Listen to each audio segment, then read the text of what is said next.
So today, I figured we'd take a little tangent. Uh-huh.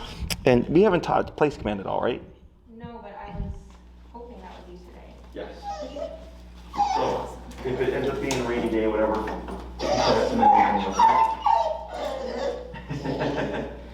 How'd it go this week? Really, really good. Okay. He picked up recall really fast, and after the first day, we didn't have any issues with him, like, trying to stay near me just because he was scared of getting tapped. He was doing his own thing. Mm-hmm. It's funny because last time we worked on the vocalization, the day after, we had this weird incident where we were in the park alone, and there was a kid, like a very young kid, by themselves. It was kind of creeping me out because she was just like standing staring at us. Okay. And he got like so spooked. Like I've never seen him this spooked. Like his hackles were up. Uh-huh. He was freaking out. But we used it as practice. I was tapping him. I tried to get him to disengage and like, but I don't know. That was like a freak thing because he doesn't care about kids usually. Sure. But it was just kind of like a weird thing. Were you able to get him to de-escalate? Or? Yeah, but I had to go to 99. Sure. Yeah.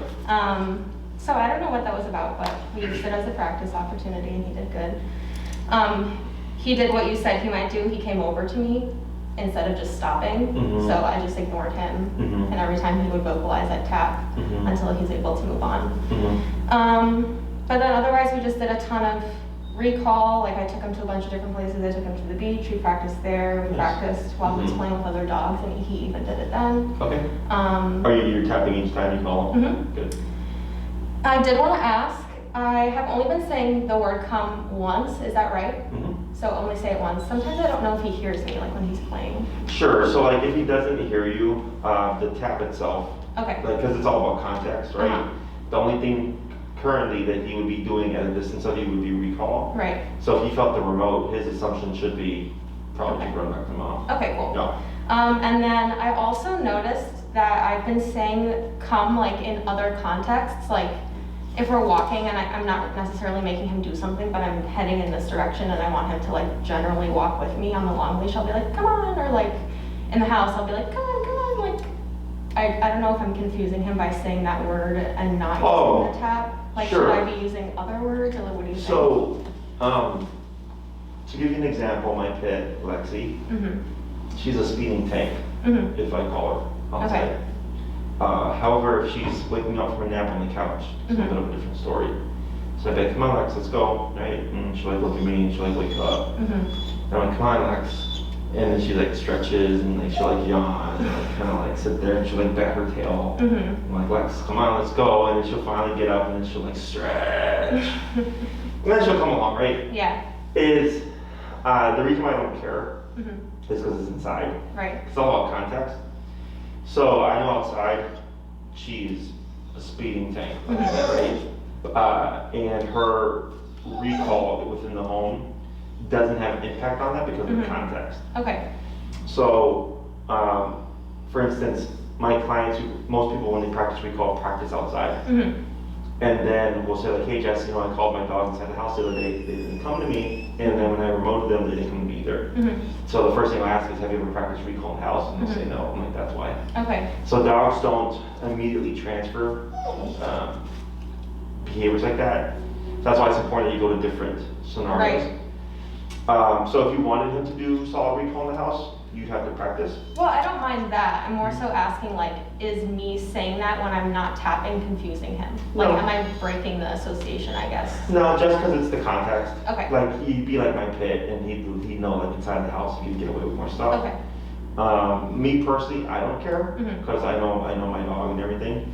For you, if it's like a thing that you don't like, you can always address it. Right? So everybody has different rules for their dogs. So if you like speedy recall in the house, practice in the house. Okay. Otherwise, if you don't care, then Okay, cool. I don't care. Yeah. Those were like my only questions. We had a really good week. Good. Yeah. Alrighty. Anything else? No. So what we'll do today is we're going to teach the send to place for stationary work, which gives you something to work on inside the house as well. Okay. So then you can do stationary work. Place command is super lenient. I usually teach place first as the stationary command because it's the easiest to teach. It's the easiest to reinforce and the easiest to use. So we have 3 stationary commands: sit, down, in place. Sit would be what he's doing now. Put your butt down, don't move. Down would be lay down, don't move. And in place is go to this object. I don't care what you do, sit, stand, or lay down, chew on the bone, play with a toy. Just don't get off. Okay. Okay, so it's the easiest one to teach. So I like to use this in the beginning to just get people used to practicing stationary work with their dog. So what we're gonna do is we're gonna start about a foot away or square for reference. Okay. And what is your number currently set at? 45. Oh, that was another thing. I know we talked about like starting a little lower, but I think he was taking advantage of it a little. Okay, so when you pop I'll do back it up. at 50. So actually, when we teach something new, we will go lower and lower. Let's go down to 25. Okay. Now, for your walking and all that stuff, that you can jump out the gate at 50 if you feel like it's taking advantage of 45. Okay. So what we're gonna do is you're gonna start about a foot away. You're gonna start tapping first. We're gonna do the 2 to 3 taps, and on the 3rd tap, if we don't see a response from Yogi, you're gonna keep tapping, and then you're gonna start to pull towards the placement here. Okay. Typically in the beginning, I'll brace my foot on the bed because sometimes the dogs will resist because it's foreign to them. So you're gonna go tap, tap, tap, no response. Keep tapping, tap, tap, tap, and start to pull. And once all of Yogi is on the placemat, you're gonna remove the pressure. Should he overshoot, you'll simply counter him with pressure again. Start tapping to lure him in to the bed. Once he's on, we stop tapping. He tries to hop off. We repeat. Then once he stays there for a second or so, Yogi break, and then you're gonna move backwards and repeat. Okay. Okay, questions? No. All right, so we're gonna walk around. And tap, tap, tap. Now tap and pull. Tap, tap, tap, tap, tap. Go ahead and choke up a little bit on your leash. Good, tap, tap, tap. And good boy, wait a moment. And break it backwards. Break.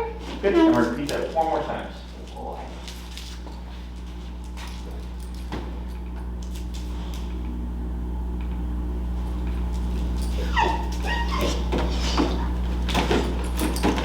Good. Tap. Good. Break. Good boy.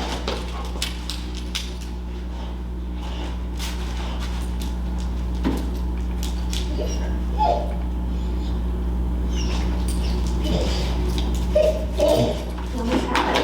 Good. Break. Good. 2 more. Boy.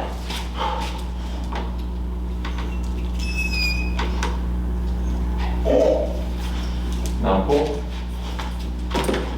Good. Here we go. Good. Break. Good. Last one.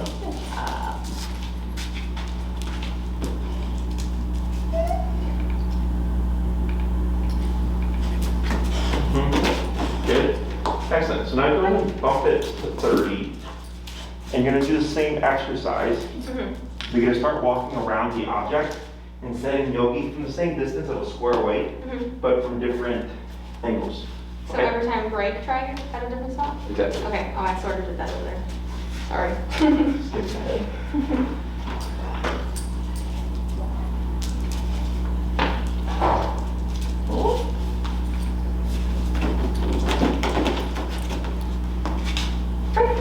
Good.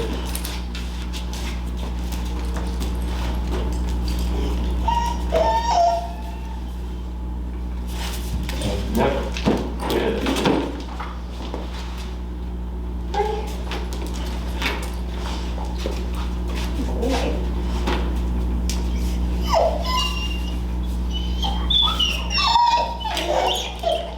There you go. Good. Tap. Good. Good. A couple more.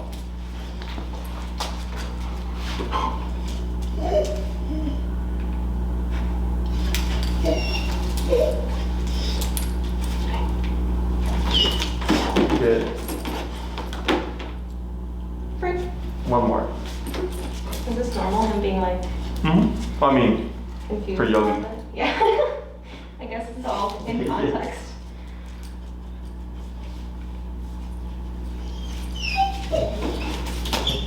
good. Excellent. And praise. Break. Boy. Good. Oh. So now, same concept. But now we're going to stop about 2 squares away. Okay. Okay. So here, when you go at a distance, when you start tapping, same rules, 3 taps, no response, start to pull, is you're gonna try to refrain from moving forward. Okay. Okay, so you're gonna keep still, start tapping with the pull, and if you need to, you can take a little step forward, but you're trying to keep where you're at to get Yogi to complete the entire movement. Okay.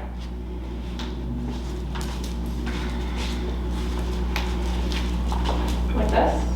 Yeah. Oh, tap. Tap. Tap. Tap. Pull. Tap. Tap. There you go. Good. And now we choke up higher to give you more leverage. Yeah. Break. Break. Good.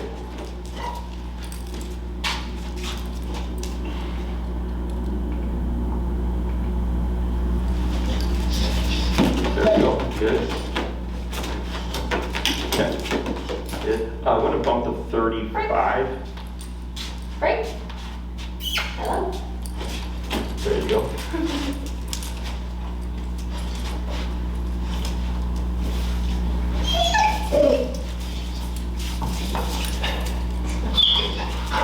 Good.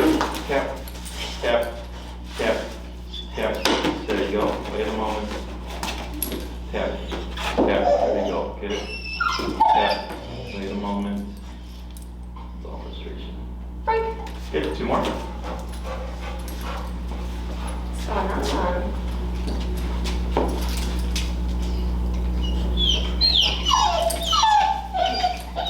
Good. Wait a moment.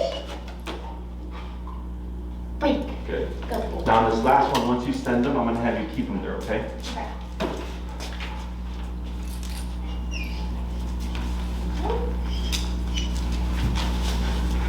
Cool.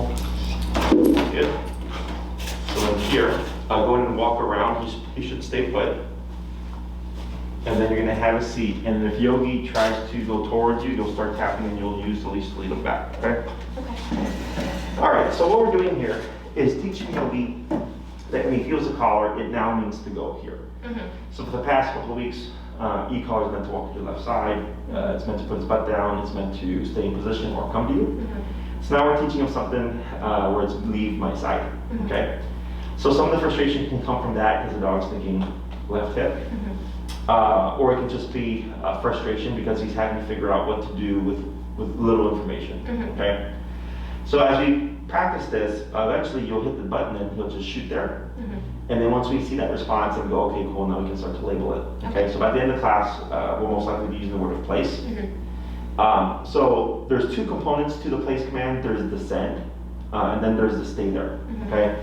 So now, right now we're working on the send, using the pressure. He goes, break, repeat, keep repeating. Now we're working on the stay component. So here, stay is implied. We wouldn't say place and then stay. Place means go to your bed and don't move, okay? Now in order to teach the no, don't move part of it, Yogi technically has to make the mistake of stepping off, right? So here on that, I think that 3rd one, he kept trying to jump off, like hop off and stuff. You're kicking with the pressure. You would lead him back, and eventually he goes, okay, every time I step off of this, pressure kicks in, and then once I go back on, pressure goes away. So now he's learning if he wants to avoid the pressure, just stay on the object. So when it comes to practicing stationary control, what I tell people to do in the beginning is if you're not going to be doing anything, like if you're going to watch TV, if you're going to work from home, or you're eating lunch, dinner, reading a book, anytime that you're just going to be still for a bit, you can practice this. Okay? So if I know I'm going to watch TV for a couple hours, I can take my dog bed, pop it right here, get him all set up with the leash and everything, Yogi place. He goes to the bed and I can step on the leash or I can hold on to it. And then I'm lazy for the next 2 hours. He decides after 30 minutes, hey, I'm bored, I'm going to do something. He tries to hop off. I don't say anything. I simply just correct him with the remote collar. He should hop back on. I go back to what I'm doing. Okay? 15 minutes later, he tries again. Tap, tap, tap. He goes back on. Continue watching TV. So in order to build stationary control, we just decide the length of time we want to practice, and then just reinforce it. So we don't, you can literally go home right now and do 2 hours. Okay. He's just going to make mistakes. But that's how he learns. So if we do 5 minutes to 10 minutes to 15 minutes type of deal, you'll be there forever. Okay. It's super simple. We set it up so that I know the dog's going to fail at some point, but that's how dogs learn best. They learn by making mistakes and then they're being in a negative experience, and then they go, okay, well, I don't want to do that again. Yeah. Okay. So as long as you have the correct number, you should start to see Yogi will like sit on the object for the period of time with little attempts. Okay. If he keeps trying to hop off every 5 minutes, whatever number you're using is not high enough. Okay. So like we went from 25 to 30 to 35. Yep. So we started to little by little crank up the power, because I'm also trying to incentivize it. Right. To figure out what to do more quickly. Because when he feels the collar go off, he's not thinking like, yeah, this is great, I want to have this happen forever. Yeah. He's like, how do I turn this off? Yeah. Okay. So we always start low because he has no idea what's going on. I don't want to come in too harsh where he can't think. So we start low, we work our way up, and then gradually we want to find a number where he thinks, okay, I have an idea what I'm supposed to do. I don't like what's happening right now. What happens if I go here more quickly? Everything goes off sooner. Okay, so that's what we're trying to shape here. Okay. So you, in the beginning, you'll be practicing both the sending exercise and the stationary stuff at the same time. The place and release, place and break exercise like that we're doing right now, you wouldn't, you'd only do it once a day for like 3 to 5 minutes. Okay. Okay, because it's so redundant that dogs tend to get frustrated. Okay. And then what you'll start to see is because he knows you're going to use pressure to send him back, that he's going to get frustrated because he can't avoid it. Right, so that's part of that. So I keep it short because it's repetitive and the dog knows what's going on. So then that's where you'll start to see where he won't want to get off, because he knows you're just going to send him back again. Okay. So once you see Yogi has a good concept of the place command, and you can say place and he just shoots there, there's no need to practice the sending exercise anymore. Okay, he's already got the concept down because that's the intention of it, is that when I say place, he just goes, and he goes very easily. So like the first one was the hardest, right? Because he was like pulling back and stuff, he didn't know what to do. So then as we continue to do so, it got easier. So then once I see that's good and it's at the speed that I want it to be, then I just go to application. Okay, so then if I'm on watch TV for a bit, place. If I want to eat dinner, place. If I'm gonna read for a bit, place. And you can practice duration work as many times as you want throughout the day, because it's not repetitive. Okay, so then how, if at first I'm only doing the send for a few minutes, you'd say like, how do I pair that with like practicing duration multiple times? Sure, so like let's say you wake up, you're gonna eat breakfast, right? You just set him up. Let's say you come in from after the walk, and you just place him next to where you eat breakfast, but you wouldn't do the sending exercise. Okay. So in the process, while you're trying to get Yogi to send more quickly, you're going to be doing, you know, like I will say place, and it might take him 30 seconds before he goes, and then I'll go and get my breakfast and eat, right? So the sending exercises make it quickly, but you can work on them at the same time. Okay. Okay, so you don't have to wait for the send to be fast before you start doing stationary work. Okay. You just expect in the beginning, while he's learning the send, it's going to be slower when you actively go to use it. Got it. And then, you know, because the intention in that particular instance is you're not going to move for 20 minutes. Okay? And then, so you can do it while you eat breakfast, and then you can release them, and then maybe you do it later when you eat lunch, and then maybe you do it later when you're going to watch like a movie. Okay. Right? So you can do multiple times a day, different lengths of time. They don't always have to be 2 hours. Got it. But if you know, so the most common areas that people use the place command are typically when people come over, or they go to a restaurant. And they want to take their dog with them, but not have to worry about what the dog is doing. So if you know, at most, you would need Yogi to sit still for like an hour and a half outside. Inside, we practice 2 to 2.5 hours. So I go longer because you're trying to compensate for the distractions that would be at the restaurant. Got it. Right, because there's going to be scents, there's going to be food, there's going to be people, there's going to be dogs, a lot of stuff going on. Is that by going longer in the home, you're making it more challenging that way. So you're able to correct them more frequently, because he's going to want to be, he's going to think like this is stupid and want to get off. So then when you go to a restaurant and you correct him for something, he's like, oh, okay. He's like, I know what this is. I've done this already 1,000 times inside the house. I already know how this is going to end. I'm going to just stay within the object. Okay? Questions about any of that stuff so far? So, like, for example, if he, can I correct that? Yes. So no ID. I mean, is he going to know that I'm telling him to not whine? So, right, so here, you would correct him, Uh-huh. he would most likely flush off. Okay, When he flushes off, you're gonna kick in with pressure again, okay, and you would redirect him back. okay, So in order for him to learn that the tap means not to whine while on place, yeah, he has to be corrected, make the mistake of jumping off because he doesn't know what it's about, yeah, corrected for jumping off, he goes back and then he has to think, okay, when I got corrected, Yeah. it wasn't place because I got corrected for jumping off the place. okay, And usually by the second or third attempt, they'll start to distinguish the tap is for the whine okay, itself. I'll do it next time. So for example, if I were trying to send him to place and he were fighting it for like 5 minutes, that's when I would probably wanna like let it be, because he's gonna start getting frustrated. But if I were practicing duration like 5 times throughout the day and it only took him 30 seconds to go to place, that's fine. Mm-hmm. So that's what you're talking about, like the frustration part. Yeah, so if it takes him a while to get the first send, Mm-hmm, it's okay because the intention of that exercise isn't the send, mm-hmm, it's the stationary aspect, right? okay, When it comes to the repeated sends, mm-hmm, the intention is to develop a faster response. got it. Okay, and then that's what ends up building the frustration, because since you're doing it back to back to back to back, Mhm. he's like, all right, well, I don't want to even get off of here because I know you're just going to tap me to go send me back again. Got it. So I don't necessarily have to pair like 2 hours of duration with a practice of send to place. Correct. They can be quick. Correct. Okay, Okay. got it. And we do have another dog at home.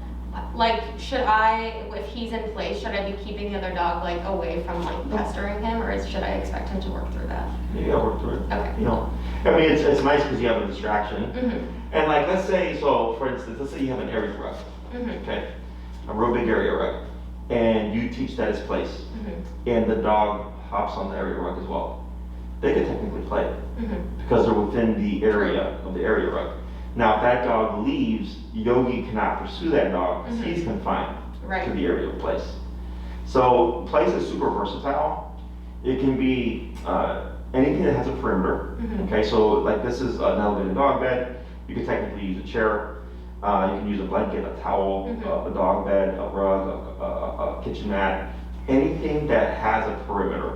Okay, you couldn't point to the corner and say place because there's corners here, Yeah. but where does it end coming out this way? Yeah.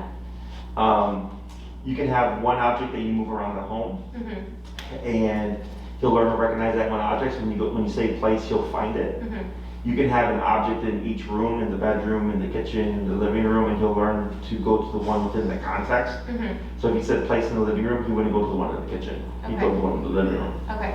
You can have one singular place throughout the whole home, Mm-hmm. that whenever you say place, whether it's the kitchen, the bedroom, the living room, the dining room, whatever, he would go to that set one. Okay. Okay, so there's a lot of ways that it can work. Yeah. It's just which one do you want?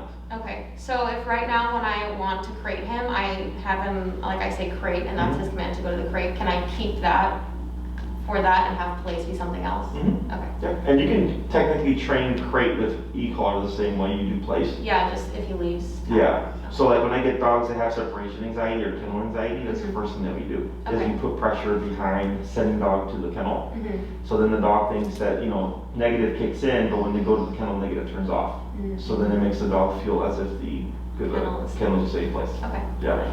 Other question? No, that makes sense. So when you go home, let's say you're gonna use like a dog bed. Mm-hmm. Don't expect that you can say place and he's just gonna think, oh, I'm gonna go to this dog bed. This is place. You would have to condition that object to be place. Mm-hmm. Okay?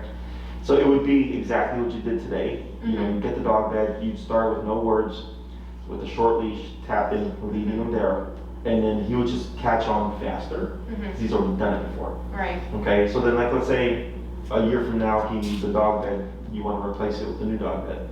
And it's different, it looks different. Mhm. You have to reteach the place command. Got it. He's not gonna go like, oh, this dog bed is also place. Yeah. Anything new that you're gonna incorporate as a place command, you have to teach. Got it, okay. So like, and you can have place to several things. Like you can have place to the dog bed, and then you can have place to a towel that you would take to like the restaurant to plop down. Yeah, so tap, tap, tap, tap, tap. There you go. So like if you're gonna take him to the restaurant and you wanna use a towel, you wanna teach the towel first as place, so he becomes familiar with it, and then go to the restaurant and say place. Got it. Okay, because then if you try to say place at the restaurant with a towel, now you're gonna have to teach them real time. Yeah, he's gonna be like, what is this? Exactly, so you always wanna teach these things prior to having to actually use them. Okay.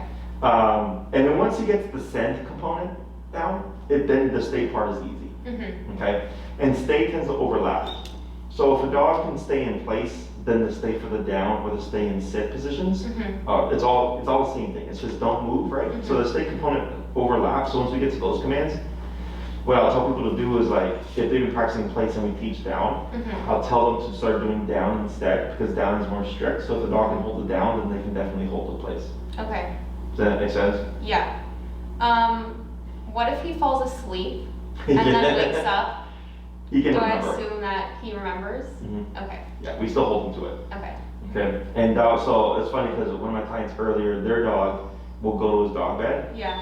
but then tap, tap, tap, tap, tap, tap, tap, tap.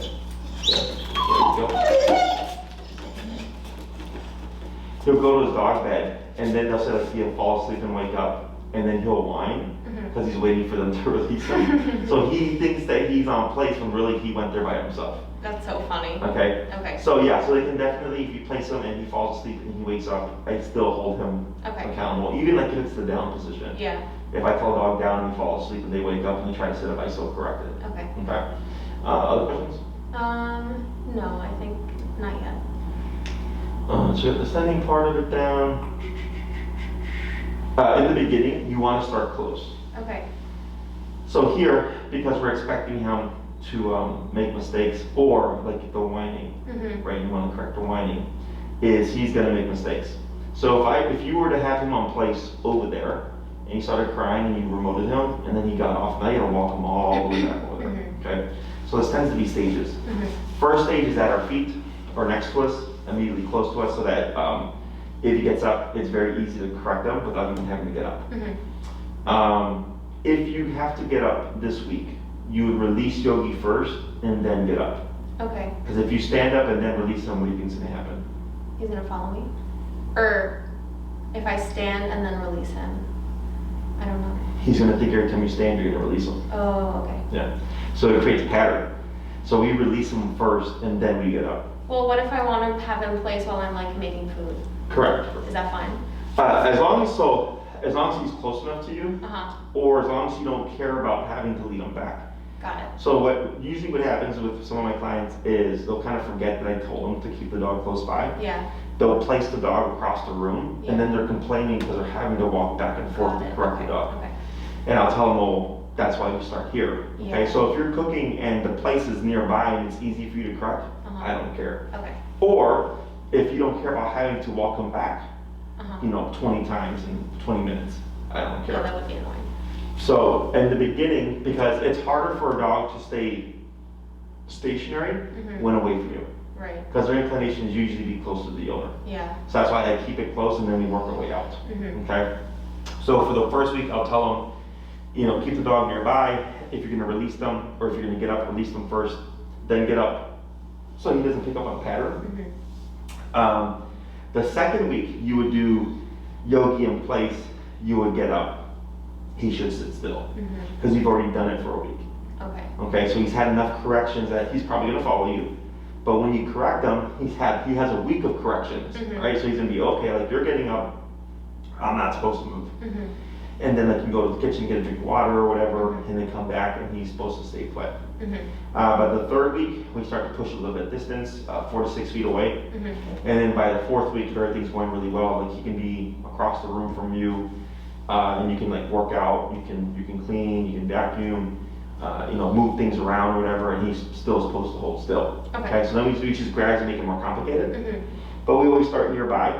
The dogs that we have here in the columns and stuff, so we have a cheat system because since we have the columns, we have the leashes that tether them. Mm-hmm. So once we teach the dog place, we can place them and clip them. So that if we walk across the room, that if they try to get up, we can correct them if they can't get anywhere. Mm-hmm. Right? So they're like, okay, well this isn't working. Yeah. And they hop back on. So we can be across the room on the floor with the client's dog or whatever. And I can correct them and the dog, tip, tip, tip, tip, tip. has to self-correct. So we kind of remove us from the picture.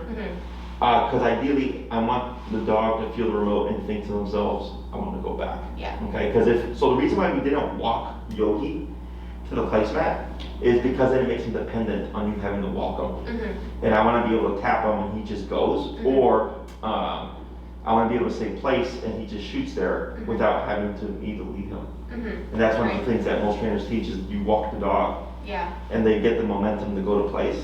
So I would start some distance, very easy, and then use the pressure and then help the dog there if needed, so that I can just skip those steps. Okay. Okay. Other questions? No, I don't think so. So Sorry, teach every novel surface I'm gonna use as place first with practice sending to place. Okay, then, yeah, I think that, no, I'm good. Yeah, and then once you've taught it, so like let's say once he gets the concept of place, and you can say place, boom, he goes, is when you teach the new object, for the most part, it's real quick, okay? What was I gonna say right now? Oh, for dogs like Yogi, okay, does he look comfortable right now? He doesn't look terrible. I've seen him less comfortable. Do you know why he's uncomfortable? Like, what about his body language? So I can tell you he's not. His ears? The way he's sitting? He's like sitting kind of straight up. Then I don't know. Most dogs lay down. Once they get comfortable, you'll start to see him just lay down. Okay. Okay? And here he's maintained that sitting position. Yeah. And he's, at least on the last time, where he like whimpered and like ran to you. Whereas the other two times when he got off, it was because you had corrected him. Right? So he's just walking into confusion. So here, dogs like Yogi want to move. Right? Want to move or want to be close to you or want to move. So here you have him not only away from you, we have him stationary. Okay? So here he's still trying to get over the fact of not being able to move. So that's why he looks kind of awkward. But you'll see once he relaxes and accepts like, okay, like this command is just chill out, you'll start to see him lay down. Okay. He laid down, I guess, earlier for a little bit. Did he? Yeah. Okay. For a quick second. So yeah, so as we continue, we might see him start to lay down just as he starts to realize like, okay, like I might be here for a bit. Otherwise, like we had a dog here, his name was Jaeger, he was a black Russian terrier, 150-pound dog, massive dog. And we got him when he was a year, and he used to jump up and bark in his owner's face. And a 150-pound dog barking in your face was intimidating. And he wasn't aggressive, he was just like very pushy. And he would boss her around. So when we did stationary work, because it's like one of the first things that we teach, we would place him, and for the first week to 10 days, he wouldn't lay down. He was standing the entire time just salivating, okay? And we would do like 2 hours of stationary work with him multiple times a day. He probably did about 6 to 8 hours in total a day of stationary work. And the entire 6 to 8 hours throughout the day, he would just be standing and salivating because of the anxiety of having to sit still and be made to do so. Okay, so then about 7 to 10 days in, he finally sat down. And everybody was like, oh wow, like Yogurt finally sat down. And then a few days after that, he finally lay down. And then a few days after that, he finally started to fall asleep. He started to accept it. Yeah. But it took us, 6 to 8 hours a day of stationary work, and he would be there in the bed, and it would be just drool. Wow. And eventually the brain, because you can only stay in that state for so long before it becomes exhausting, and the brain goes, you know what, like, I'm really physically tired. And it starts to kind of cave in, and then you start to accept, like, okay, like, I actually need to learn how to relax. So, in the beginning with Yogi, if you start to see any kind of awkwardness, he's like staring directly at me. Like, why do you do this? He's like making direct eye contact. In the beginning, when you feel him, when you see stuff like this, is people tend to do less because they think the dog doesn't like it. But by doing less, they get over it slower. We do more. Right. Okay. So then, what you'll start to find is if you do longer, like 2 hour stationary practice, every day or every other day and things like that, it's going to become so he's going to get over it much more quickly. Okay. Okay? A question I forgot to ask. can I put toys on the place? Does that only have to happen before I send him to place? Can I put it on while he's in place, or should I leave them off? Like, if I'm Okay. placing him for a long time. Yep. There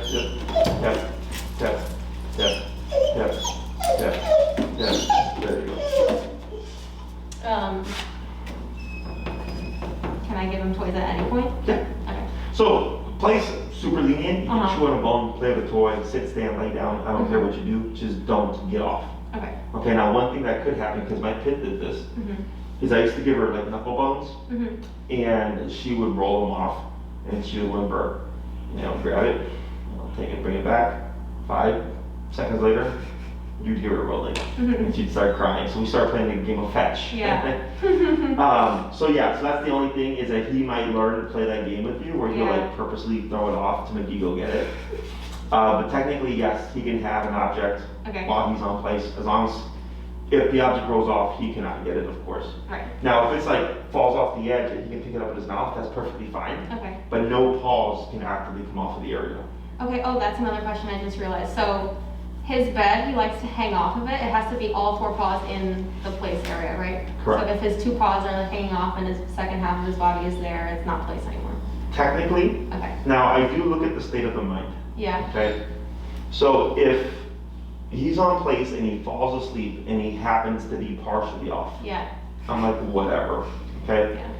Now, if he's on place and you start to see him do this, He's like inch. exactly, Yeah, he does that.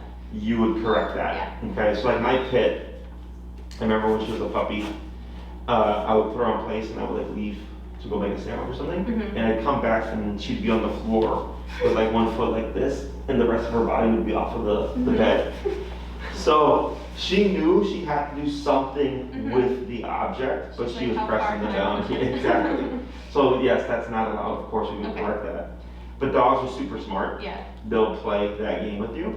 So like, when you do use your object, I suggest an object big enough for Yogi to comfortably lay down on. Yeah. Okay, so if it's smaller than him and he's partially off, I don't know if it's because he's too big or if because he's thinking of being a brat. Okay. Okay? Other questions? No. So go ahead and stand up here. Good, you should stay put, that's good. And you're gonna go ahead and release him. Break. And let's go ahead and bump it to 40. Okay. Okay. And you're gonna go ahead and start, we're gonna revisit that from 2 squares away with the tapping first to see if he will send via the taps alone, okay? Okay.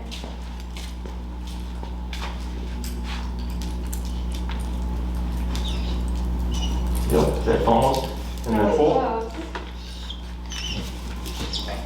Good. Now, what we'll also do actually is go ahead and walk around.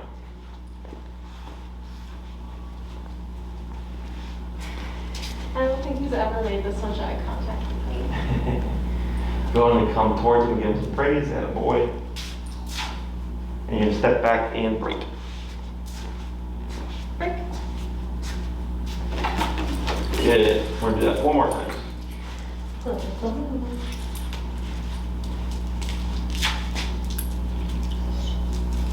Right. There you go. Better. Yeah, that was the second tap, I think. Good boy. Good job. And break. Good. 3 more. Good job. Should I try from a different spot? I'm sorry? Should I try from a different spot? Yeah, you can try from different directions.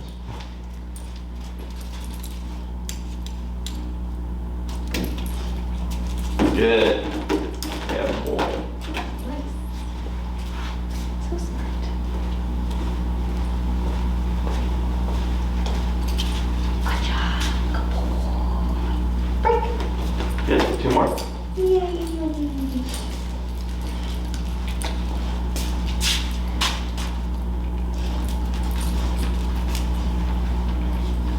Yep. There you go. Good. Is it from Yogi the bear? Just No, just Yogi. I call him all sorts of different things. Yogurt. My roommates like to call him yogurt. He's more of like a yogurt than he is like a Yogi the bear. Frank. Good, one more. Yogurt.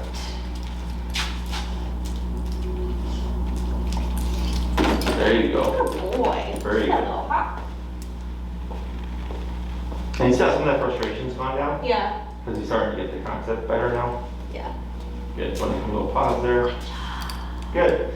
So 25, 30, 35, 40, and on 40 we're seeing more of a direct response, right? Yeah.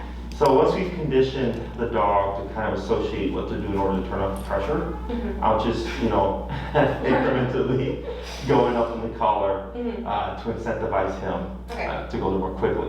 At what point should that stop? Like when it's at a speed that I like Yeah. going up? Yeah, so everybody's, how to say, application of the command is going to be different. And where they want it to be is going to be different. So the one command that I stress most is always recall. And everything should be speedy. But if, when it comes to like how far should you be able to send them, most people it's 4 to 6 feet. Okay. I only, in like 10 years of training, I've had one person who wanted to send his dog from wherever within the home. And he had a 3-floor home. Wow. So he had one set place. And then he would send the dog. But he had to, start close. Yeah. And then he'd work his way out until he would be able to send his dog from the first floor, Yeah. the third floor, anywhere in the second floor. His dog would go. So yeah, once you feel like this is good, then you don't have to worry about either bumping the number or really drilling it that much if you're seeing consistency. Okay. Okay. Other questions? No. So what we're gonna do here is add in the word place. So everything's gonna stay the same except you're gonna cue place first, and then you're gonna kick in with the tapping. And then if he doesn't respond with the third tap, then you're gonna pull. So place, wait, tap, or place and tap together. Place, then tap. Okay. So it'll be place, tap, tap. So right after though. Exactly. Okay. Because what we're doing here is we want him to think when I hear place, tap is gonna kick in right away. That he's gonna wanna beat the tap. So he's gonna hear plug. He's gonna already start shooting there, okay? So if this command, if we say place and he starts to go, we don't do pressure, okay? Okay. So the only command that we keep pressure on is the recall, because you're trying to create mistakes, confusion, Right. where you're gonna mistap them and it's gonna send them the other way. With this command, we don't. So the only command we do that with is the recall. Sit, stay down, place, and heel.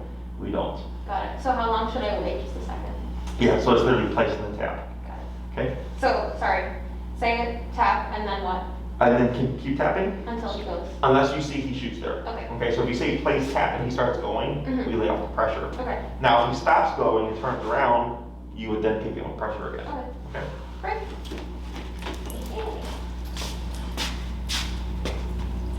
Place. There you go. Good. Should I still walk? Or Do a quick walk around, yep. And then what I'll have you do is you'll praise him and then you'll walk around again.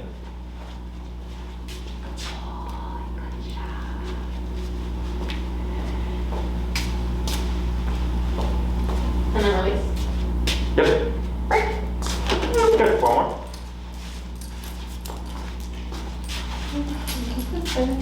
Place. Nice.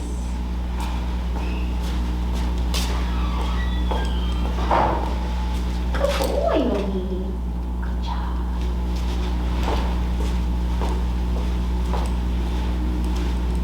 Right. Good. 3 more. Place.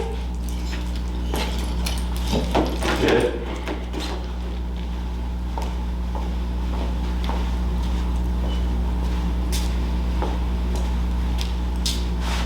Good boy. Good job.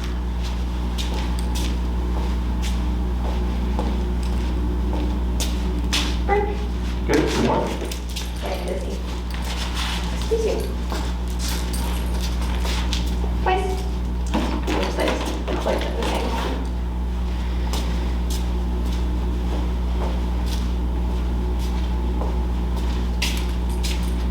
Good boy. Break. This is the last one.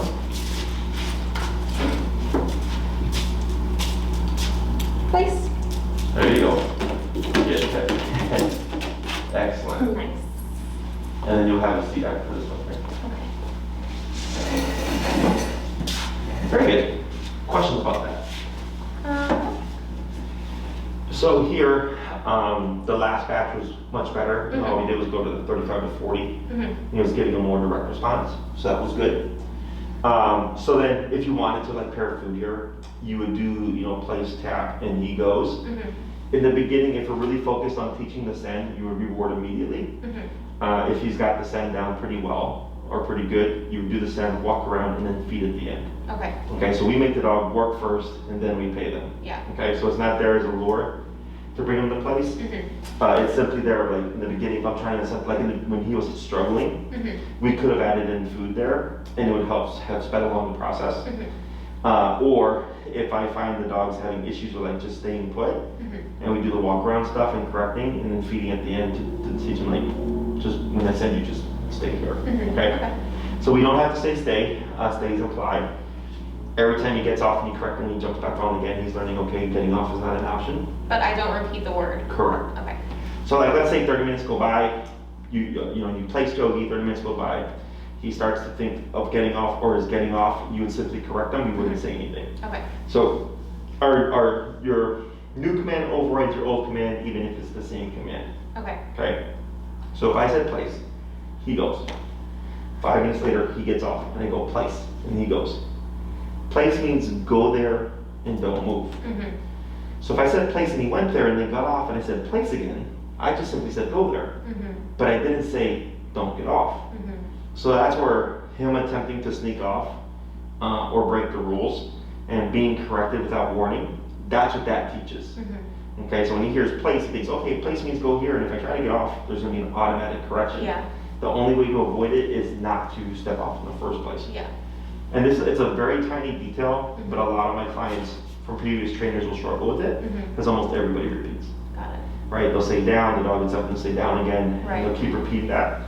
And I go, well, once you taught the dog to down, if they get up, just kick in with the pressure. Mhm. So the dog thinks, well, if I want to avoid that, I'm not going to get up. Mhm. And then that's how we create that implied mistake. Okay. Okay. When it comes to practicing stationary work, there's no such thing as too long. Mhm. You pick and choose the length of time. If you do know you would like Yogi to hold still for 2 to 2.5 hours or more or whatever, at least 3 to 4 times a week, you want to practice that at least once a day. Okay. Okay. Place is so easy to practice. I think some people tend to put it off because they're like, oh, I can practice this whenever. And then fast forward a few months or whatever, they want to go to a restaurant, take their dog with them. If they've not practiced it, then it's not going to be pretty. Mhm. So, if you practice routinely, like every time you ate dinner, you would see Yogi kind of pick up on that pattern. So then every time you could get to a point where you wouldn't need the remote collar Mhm. because it's such a practiced habit. But when you would have external stimuli like friends coming over, guests, or if you're going to be at a restaurant, there's going to be people talking to them and cooling down, and a dog walking by, Mhm. you don't want to have that collar on. Okay. I don't think if there's anything we forgot.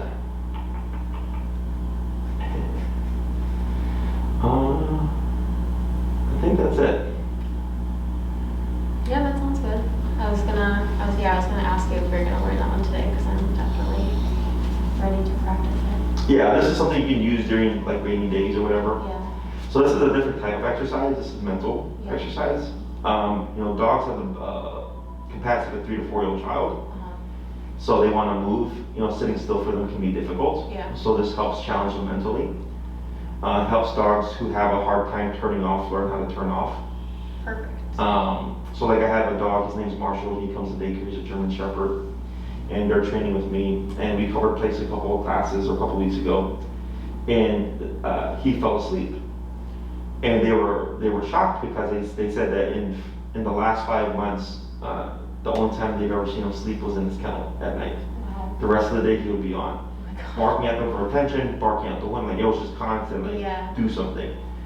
So then after we taught it, they actually tagged me on the Instagram, and I shared it, and they were like, this is the first time Marshall's fallen asleep. Oh, I saw that. Did you see that? Yeah. So, because it helped him learn how to turn off. Yeah, his brain is like dead. Yes. Tired at the end of it. So then once it became another option for him, Mhm. they noted that he started sleeping like on the couch, Wow. and on his bed and stuff, because before he had too many options. because they didn't know how to correct them, they didn't know how to stop them. So there was that plus the component of him not learning how to just turn off outside of the kennel as it is. Yeah. So there's a lot of value to just teaching a dog how to hold still for a bit. So like if you're at a restaurant and he's like chilling there, and someone came over to pet him and he stood up or whatever, like that's actually fine, because places just don't get off of the perimeter. You know, so it's a lot more lenient. It's easier to reinforce in those scenarios. So typically, what I'll tell owners is that if you're going to be distracted, maybe having dinner with friends or something, and he's on place, because you can't pay close attention to him, right? Because if you down him, you have to reinforce the down. But with place, it's super simple. Like I could care less what you do, just don't get off the area. And then when you do have the capacity to like really focus on him, you would use your down, because that's gonna be more strict. Okay, so other questions? No, I think that's fine. I mean, the only thing I'm like thinking about is like at night, him and Dax like to wrestle a lot, and like even if I'm trying to have him wind down for the night, sometimes like Dax will come over and be like let's play. Sure. That's fine, as long as he doesn't leave. Like I just want to make sure he's not being like taunted or something. Technically, yes. Okay. Okay, now let's say Dax coming over and like playing with him is making it difficult for him. Yeah. That's really on you, because like let's say you correct him. And he stops, but then Dax keeps going. Yeah. He might get frustrated because he's like, well, you're getting me in trouble now. Yeah. Okay, so then you'd have to step in and advocate to back off Dax. Yeah. We'll tap this for the whining. Yeah. There you go. Okay. You would have to advocate for him, you know, then keep Dax away. Yeah. But otherwise, technically, you know, stuff like that's going to happen. Right. You know, where people are going to let their dogs walk up or something like that, and he's supposed to hold still. And like they can sniff each other and all that stuff and play and all that stuff, not a problem. He just can't step off of it. Okay. Other questions? No, I think that's it. So we've covered the heel, we covered the stay, we've done the recall, we started place. All that leaves is down and sit. Okay. So that'll most likely be the next class. Is layering remote collar over those commands, and then we will start transitioning everything towards a long leash. Okay, so typically with the 12-week program, the first 6 classes is we teach all the behaviors with e-collar, and then the last 6 classes is, okay, now we practice all those things on the long leash and start building towards off-leash reliability. Okay? Yeah, we started trying, so like in the mornings I take him out for a while, like an hour to play, whatever, we do our training. And then I started trying to walk home with more slack behind us, and we did pretty well. Good. In the mornings there's less traffic, so I'm not as nervous about it. Sure. But it's definitely easier when he's tired. But he did really well. Like so I've been practicing that too, like with the longer leash. Good, yeah. It's just about, it's taking the stuff and making it a part of your life. So when I off-leash train my guys, I was in Miami during my internship. And 5:14. good, thank you. My internship, and I used to walk through Miami with my 3 dogs with their leash dragging through the neighborhood, through the commercial area and all that stuff, and it became part of our routine so that I could off-leash walk my dogs anywhere. Yeah. There you go. That's why I like the lakefront. Yeah. Because it's a nice point A to point B, B back to A type of trail, and there's plenty of space and stuff. But obviously, like walking dogs off leash in the city, it's over at Traps. Like I've trained a number of dogs in the Lincoln Park area, so I can always I see them and they'll be walking their dogs off leash in the neighborhood. But like everybody knows everybody because I trained them all. Yeah. So, but yeah, it's finding places to practice, times to practice, and then applying it throughout, you know, the day. So he's like, okay, like off-leash shield is a thing that we do. It's something that I have to listen to. It's not like this thing that we do at the park in circles. Yeah. Good. Anything else? No, that's it. I know we're done, so yeah, that's it. All right. Break. Break. Yay, I just need to use the bathroom. That's why you're crying, or you're just being